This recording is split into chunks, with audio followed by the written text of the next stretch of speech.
Rama Hare Hare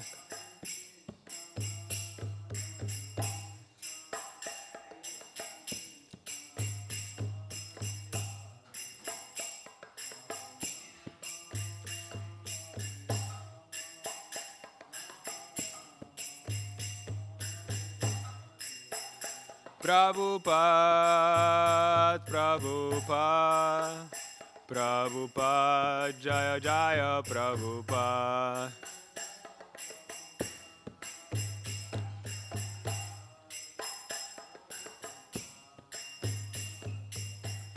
Jaya Jaya Prabhupada, Prabhupada, Prabhupada, Jaya Jaya Prabhupada.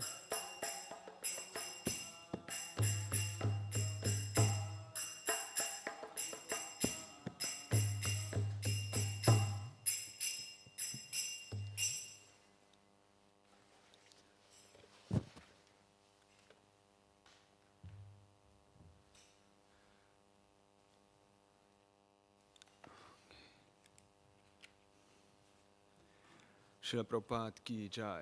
Samveta Bhakta Vrinda ki jai.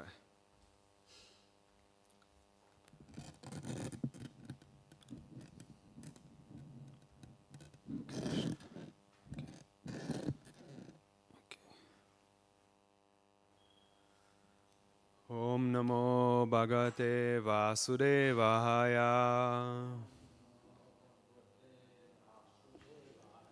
Om Namo Bhagavate Vasudevaya. Om Namo Bhagavate Vasudevaya.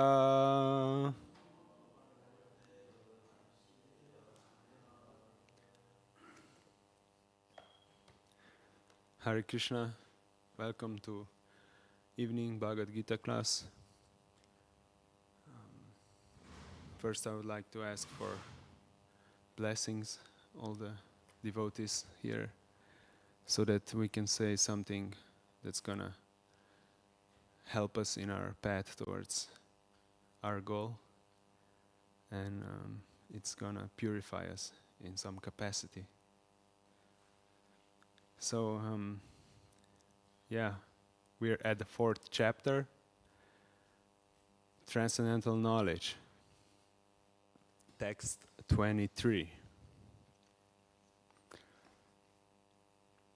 Gata sangasya muktasya jnanavastita cetasa jnana yagya chara karma samagram praviliyate.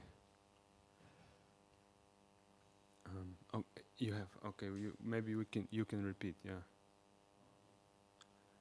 Gata. We'll do that first. We can just do the verse, and then I'll do the. Gata sangasya muktasya jnanavasti tachetasa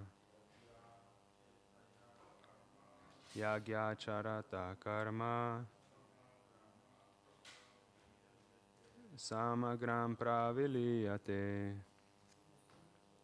Okay, word for word. Oh, okay. 23. Yeah. Okay. Gata sangasya, of one unattached to the modes of material nature. Muktasya, of the liberated. Jnana avastita, situated in transcendence. Chetasaha, whose wisdom. Yajnaya, for the sake of Yagya, Krishna. Acharata, acting. Karma, work. Samagram, in total. Praviliyate, merges entirely. Translation. The work of a man who is unattached to the modes of material nature and who is fully situated in transcendental knowledge merges entirely into transcendence.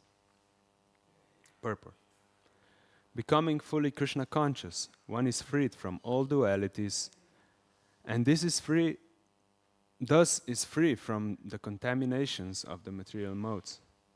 He can become liberated because he knows his constitutional position in relationship with Krishna, and thus his mind cannot be drawn from Krishna consciousness. Consequently, whatever he does for Krishna, who is the primeval Vishnu. Therefore, all his works are technically sacrifices, because sacrifice aims at satisfying the Supreme Person, Vishnu, Krishna. The resultant reactions to all such work certainly merge into transcendence, and one does not suffer material effects. Okay, I'll just read translation again. The work of a man who is unattached to the modes of material nature and who is fully situated in transcendental knowledge merges entirely into transcendence. Namo Vishnu Padaya Krishna Prashtavutara Shyante Bhakti Vedanta Swami Niti Namine Namaste Saraswati Devi Gauravani Pracharine Nirishesha Shunyadi Paschatya Dveshatari. Jai Shri Krishna Chaitanya Prabhu Nityananda Shri Advaita Gadadhar Shri Vasari Gaura Bhakta Vrinda. Hare Krishna Krishna Krishna Hare Hare Hare Rama Rama Rama Hare Hare. Yeah, so this chapter is titled Transcendental Knowledge, and just before Krishna was explaining how through work without attachment, nishkama karma, we can come to the platform of knowledge. And now with this section, it starts, Krishna starts explaining different kinds of sacrifices and how they are conducted and what do they bring, what results do they bring. So today's topic, I was thinking we're gonna speak a little bit about what we already yesterday started, about these dualities and the illusion of material world, and how sort of captures us, so we are trapped into doing things that are not really beneficial for us, and we sort of don't really know how to break free, break loose from this spell.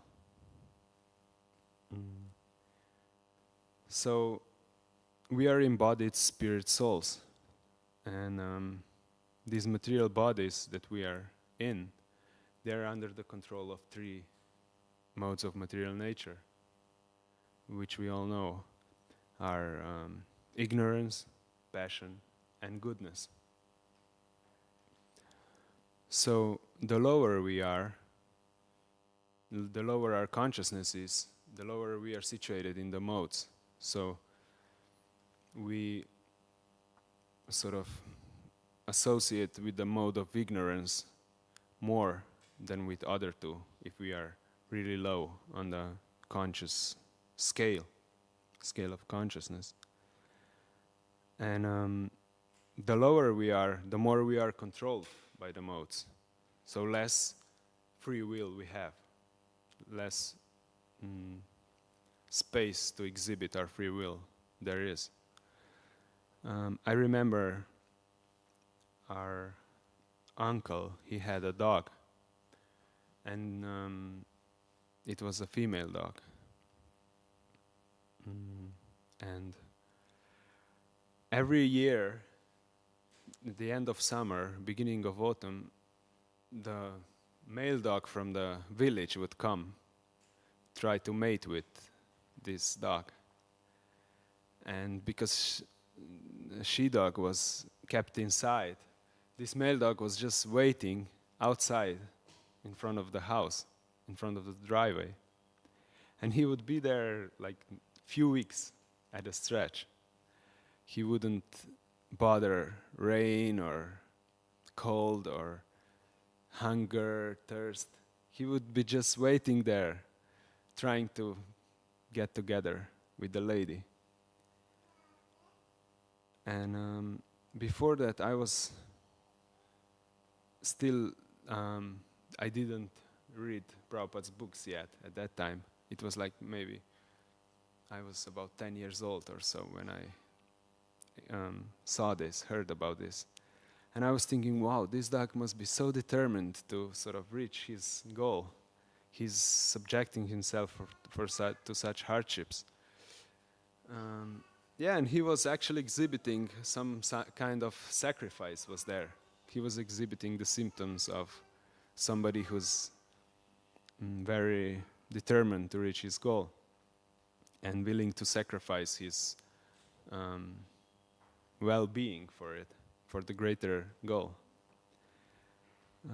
But actually, what was going on was that he wasn't able to decide for himself. He was guided by the modes, and he had to do it. He had to do it. He didn't have any choice not to do it. And he was suffering. Obviously, he lost a lot of weight. He didn't eat. He didn't sleep properly. He was very malnourished. So that was the veil of the illusion that was covering him, this living entity.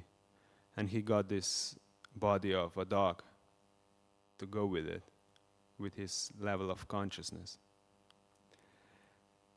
And Krishna is saying, Mama ivamsho jiva loke jiva bhuta sanatana mana shastani indriyani prakritistani karshati. So we as living entities are embodied in this material world, and we are fighting severe, fierce battle with the 6 senses, 5 senses and the mind, which is the chief.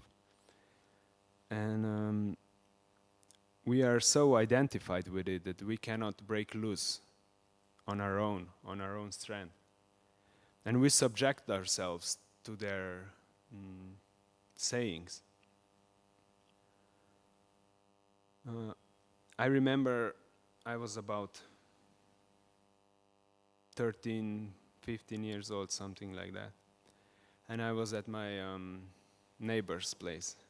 And then the kid there, he was objecting to his mom because she wanted him to do a lot of menial service around the house.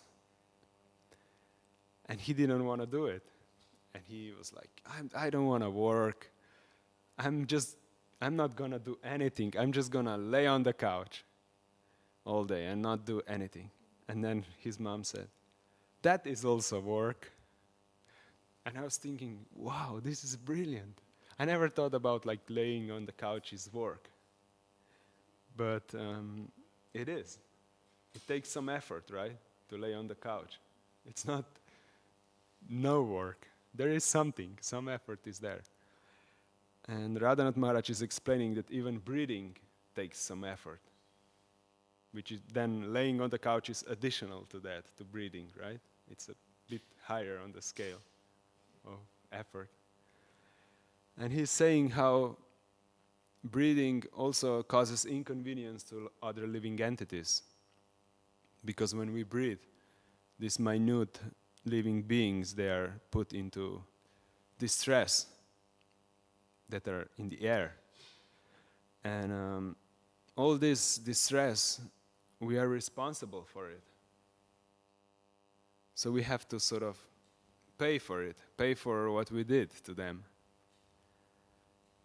And just like this Bhagavad Gita is spoken on the battlefield, in the beginning, right at the beginning of war, the greatest war that ever happened.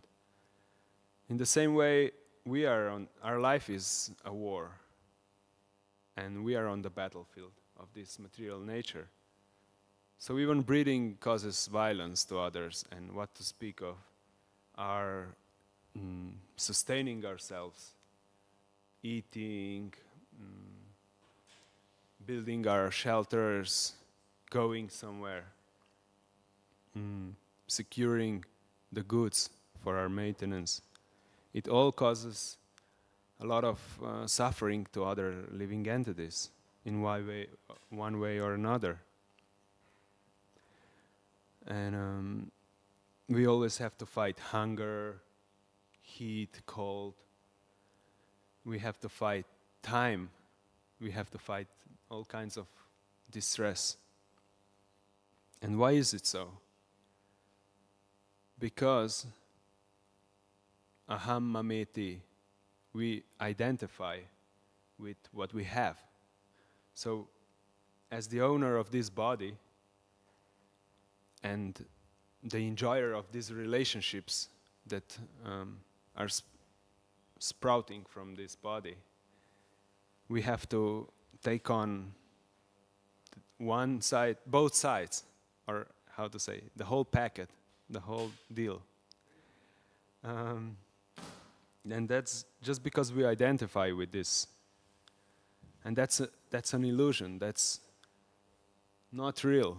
Prabhupada is saying how the whole creation rests on Brahma Jyoti, and the veil that is covering it is called Maya. And this is where we get trapped in this false knowledge of identifying with the bodies that we're in and everything that relates to them, to the bodies. So we think, I'm Indian, I'm European, I'm male, I'm female, I'm young, I'm old, I'm a student, I'm a worker, I'm poor, I'm rich. But actually, these are all designations that are artificially imposed by our mind on us. And we're not really this or that if we look at it, actually. Just like yesterday we were discussing, you were saying about the heat and cold. Such a good example you gave. And today I was hearing Srila Prabhupada was saying about our birth. So now we think this is our mother, our father, these are my kids. But what about our previous family that we had in previous birth? Do we still care about them? Do we still relate to them? We don't even remember who they were. What to speak of holding some sentiment towards them, some feelings. We don't have anything. And in the same way, when we're going to take our future birth, we're going to forget about what relations we had with this body, with others. We're going to forget about our current family members, our current friends.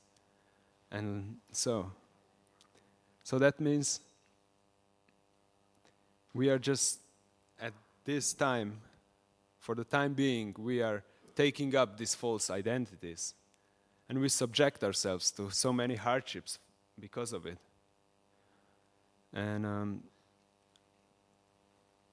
it's like kind of like playing, we could say. Like kids. Kids like to play in the sand pit, right?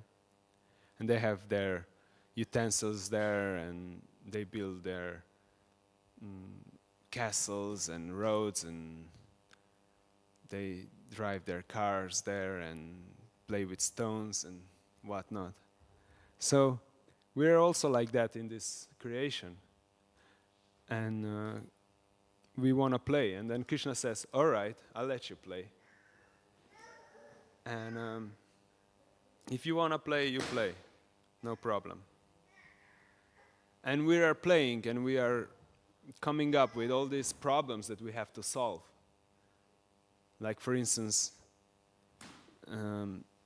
kids play with dolls, and then they say, yeah, I have to cook for her, and now she's sick, and I have to carry her in my arms, and I have to put her to sleep, and I have to feed her, and things like that.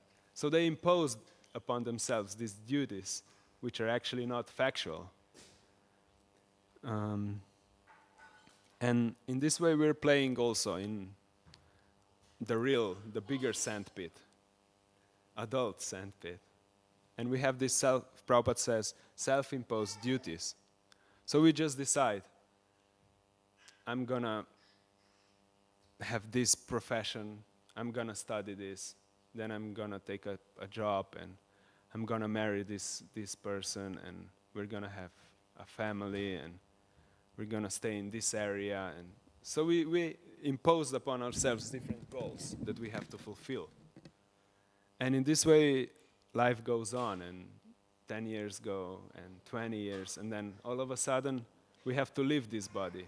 And maybe we didn't actually focus on what the real goal of life is, because we were so distracted by these, let's say, side quests, right?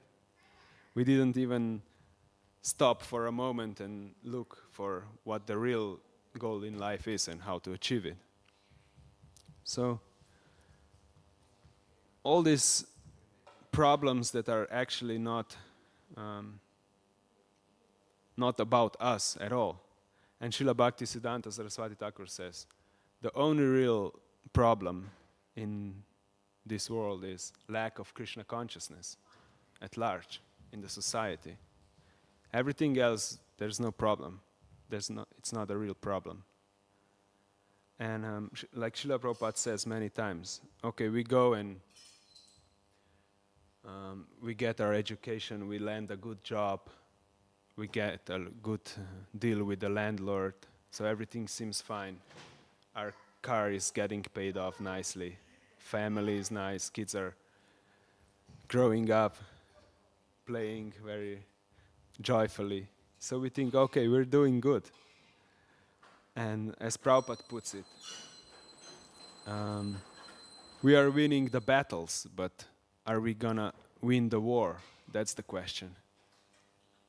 And so all these small little things, it's okay, but we have to look at the bigger thing, at the real thing also, and sort of dovetail it all the other areas in life. So if we identify as we are these bodies, we have this education, we have these abilities, we have this job, we have these families, and we sort of don't connect it with Krishna, we don't see it for what it is, that we are all spirit souls and we have to go back. That goal of life is to go back, to connect with the source and connect all the other living entities that we're responsible for, to teach them about spiritual life, about spiritual knowledge, and help them on their way, on their path. And if we don't use our energy, if we don't use our work, our abilities, our assets for Krishna, going towards Krishna, then we're going away. And the reason for it is our knowledge. We don't have the knowledge. We don't understand who we are and where we're going. And because we think that we're this body, we do things that pertain to this body. And in this way, we're going away from Krishna. We're not going towards Krishna. And this is our illusion. We think that we're separated, as we said earlier. Nothing is actually material. Material is just our concept of self. And in this way we become separated. And if we, as spirit souls, if we are aware that we belong to Krishna, then we understand everything belongs to Krishna. Just as Atma, Jivatma belongs to Krishna, so the body, Deha, belongs to Krishna, and everything that goes along with it, our assets, our knowledge, our abilities, our energy, our time.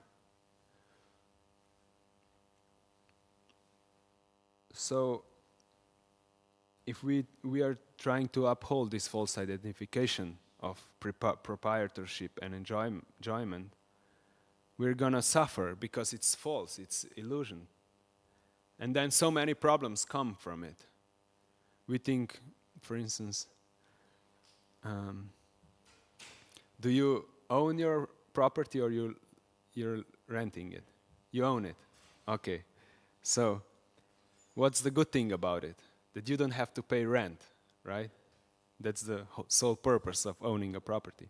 But bad thing about it is if the pipe is leaking or the window doesn't close properly, you have to take care of it. You have to solve the problem.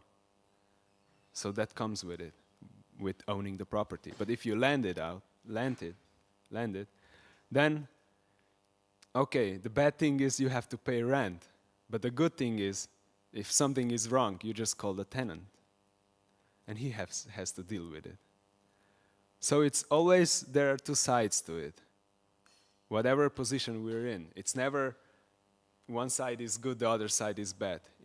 All sides have different things that come with it. And it's all level at the end. Yeah, exactly. Pros and cons, yeah. So we never make it on the green list, green side. It's always we're battling here, right at the 0 point. Sometimes we're a little bit up, then we go below it, and then again, like that.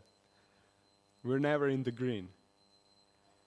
And because it's made this way that we're gonna sort of slowly come to the realization that it's not worth it, it's not worth trying because it's never gonna work, and we have to just use all our assets for Krishna, in Krishna's service, for self-realization.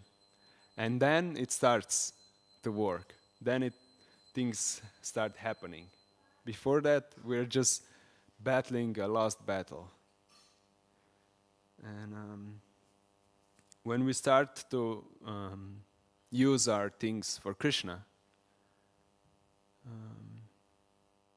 then things start happening, and it, just like the verse says, Bhoktaram yagyatapasam sarvaloka mahesha suhridan sarabhutanam nyatva shanti richati. When one comes to the understanding that everything belongs to Krishna, so Krishna is proprietor of everything, and he's an enjoyer of all sacrifices, so everything we do, we're not entitled for the result. We cannot enjoy the result because it's Krishna's. Krishna provided this body, Krishna provided our abilities. So the job that we have is because of Krishna, because he gave us this capacity to work it. And that's why we were hired, because of Krishna. And Krishna gave us these kids, Krishna gave us this house, Krishna gave us the car. And ultimately, Krishna also gave us the association of devotees. And he put us in this role that we have in the society. So we have to try to give Krishna to others, because we can see how Krishna is giving so much mercy and devotees are giving so much mercy to us. And Jayadvaita Maharaj gives this example of the mirror. So when we decorate ourselves, okay, men maybe we don't know exactly, but ladies know very well. You put earrings on in your ears, and you put nice bindi and some lipstick, and then you look in the mirror, and the image in the mirror is also decorated. It's not that you have to separately decorate the image in the mirror. It's automatically decorated. And in this way also, when we make our effort to satisfy Krishna's indriyas, Krishna's senses, then automatically we are going to be satisfied also.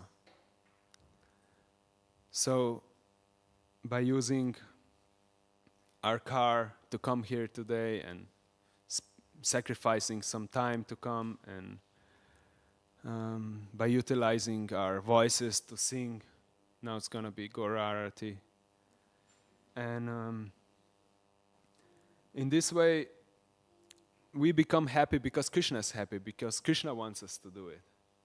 So we just have to dovetail our whole life, our whole existence in this way. And then we're gonna be happy all the time. And we can see even now, we're not like ordinary people. They are somewhere, it's Friday afternoon, so they are getting ready for the weekend.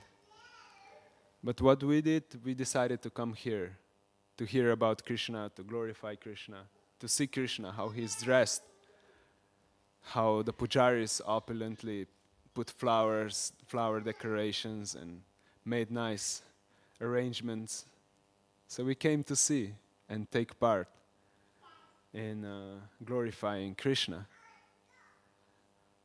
So that's yagya, that's sacrifice. And it's much easier, much more enjoyable than many of other sacrifices that people are recommending for self-realization. We don't have to sit in ice water or meditate for hours at a time, standing still, sitting still, or I don't know, all these kinds of austerities that people do to achieve higher status of consciousness. We come, we take prasad, we sing, we dance, we hear about Krishna, and we have a good time. And it's always enjoyable for the heart. So that's the result of doing the Sankirtan Yagya, the sacrifice that is recommended for this age. And I would like to conclude with this verse. Mam chayo vyabhicharina bhakti yogena sevate sa gunan samatityaitan brahma bhuyaya kalpate. So as soon as a living entity starts to practice bhakti, devotional service, then immediately it is situated on a transcendental Brahman platform. So that's all we have to do. And it's fun, it's easy, and it's enjoyable. So thank you for coming, and if anybody would like to say something, please, you're welcome to share your thoughts.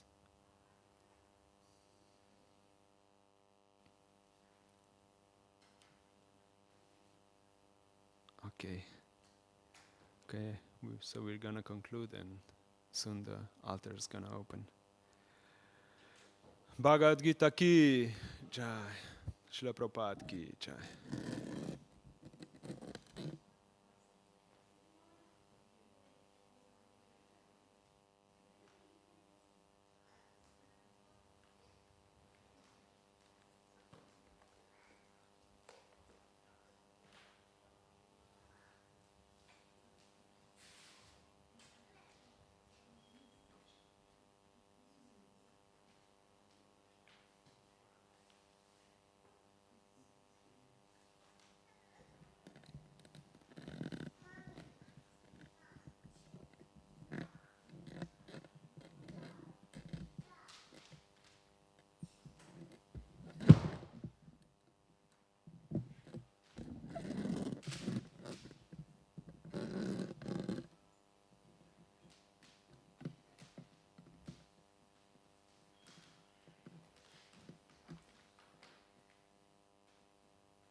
Yeah, we're gonna take it.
Om